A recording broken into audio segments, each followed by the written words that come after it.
So hello guys, welcome to my YouTube channel. It's Shushruth Adhikari. You are watching Shushruth Adhikari MBBS channel. তো আজকে আরো একটা important video. তোমরা অনেকেই আমাকে জিজ্ঞাসা করেছিলে যে প্রাইভেট মেডিকেল কলেজে স্টেট কোটাতে কাট অফ কত যাবে। তো আমি রিসার্চ করার পরে যা ডাটা পেয়েছি সেই নিয়েই আজকের ভিডিও। তো আমার বেসিক্যালি এই ভিডিওটা থাকবে শ্রী রামকৃষ্ণ ইনস্টিটিউটে লাস্ট ইয়ার কত কাট অফ গিয়েছে, কারণ ওটাই লাস্ট কলেজ যেটা আগের বার স্টেট কোটা থেকে ফিল হয়েছিল। তো ওই ইনস্টিটিউটে প্রত্যেকটা ক্যাটাগরিতে কত কাট অফ গিয়েছে সেই নিয়েই আজকের ভিডিও। তো ভিডিওটা লেন্দি করব না, কারণ তোমাদের সবার পরীক্ষা খুব কাছেই চলে এসছে। যত লেন্দি করবো তোমাদের তত টাইম ওয়েস্ট হয়ে যাবে। তো চলো শুরু করা যাক। তো প্রথমেই যে ক্যাটাগরিটা দিয়ে আমরা শুরু করব সেটা হচ্ছে এসটি ক্যাটাগরি। না, প্রথমে জেনারেল থেকে শুরু করি। তাহলে প্রথমে ওপেন ক্যাটাগরি জেনারেলে র্যাঙ্ক ছিল 50,246 এবং মার্কস ছিল 568। 568 জেনারেল স্টেট কোটাতে রামকৃষ্ণ ইনস্টিটিউট পেয়ে গেছিল।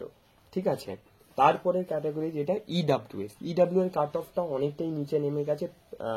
র্যাঙ্ক হচ্ছে 2,65,952, 2,65,952 র্যাঙ্ক এবং মার্কস হচ্ছে 378। সেটা কোয়াইট শকিং আমার জন্য। আমি জানতাম না, আমি যখন রিসার্চ শুরু করলাম তারপরে দেখলাম ইডাব্লিউএস এর কাট অফটা এতটাই কমে গেছে 378 স্টেট কোটাতে পাওয়া যাচ্ছে না। মানে এটা কোয়াইট শকিং আমার জন্য, কিন্তু খুব ভালো ব্যাপার। নেক্সট হচ্ছে ওবিসি 57,687, মার্কস 558। ঠিক আছে, ওবিসি বি যদি তোমরা দেখো 1,23,058 র্যাঙ্ক এবং মার্কস 486, খুবই ভালো। এরপরে এসি ক্যাটাগরি সেখানে 1,86,651, মার্কস হচ্ছে 431, 431। ইডাব্লিউএসটা বলে নিয়েছি। এবং এসটিতে হচ্ছে 11,86,351 এবং মার্কস হচ্ছে 111।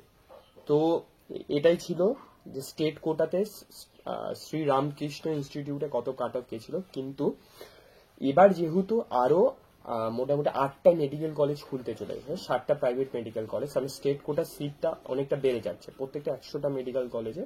তো তোমরা স্টেট কোটার কাট অফটা অনেকটাই নিচে নামবে 2024-এ। বলতে পারি এখান থেকে 50 নাম্বার তোমরা ধরতে পারো যে নিচে চলে যেতে পারে। যা ট্রেন্ড দেখছি, যে হিসাবে স্টেট কোটার কাট অফটা নিচে নেমেছে সেই হিসাবে হয়তো তোমরা এবার জেনারেল ক্যাটাগরিতে বলতে পারি তোমরা 520-র মধ্যেই তোমরা পেয়ে যাবে। 520-র মধ্যে একটা স্টেট কোটার কলেজ পেয়ে যাবে। ওবিসি এর ক্ষেত্রেও সেম, মোটামুটি বলবে তোমরা 510 বা 20-র মধ্যে ওবিসি এতে পাওয়া যাবে কলেজ। ওবিসি বির ক্ষেত্রে বলবো 450-র উপরে স্কোর করলেই একটা স্টেট কোটার কলেজ তুমি শিওর পেয়ে যাচ্ছে। এসসির ক্ষেত্রে 400+ স্টেট কোটা শিওর, 400+।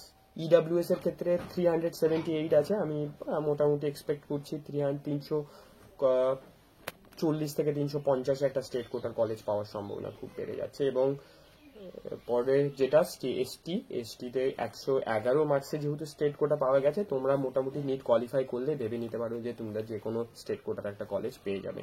তো আজকের ভিডিওটা এই অবধি। পরের আমার ভিডিওটা আসবে মানে গভর্নমেন্ট ডিডিএস এ আগের বছর কত কাট অফ ছিল এবং এবছর এক্সপেক্টেড কাট অফ কি যেতে পারে। সো এই অবধি আজকের আপডেট। Thank you. চ্যানেলটাকে দেখতে থাকো, চ্যানেলটাকে সাবস্ক্রাইব করো। অনেক পরিশ্রম করে এই ডাটাগুলো নিয়ে আসি, কারণ এই ডাটাগুলো সচরাচর অনলাইনে নেই এবং রিসার্চ করে সহজে পাওয়া যায় না। তো চ্যানেলটিকে অবশ্যই সাবস্ক্রাইব করবে আর দেখতে থাকো শুধু অধিকারী এমবিবিএস চ্যানেল। তো থ্যাংক ইউ।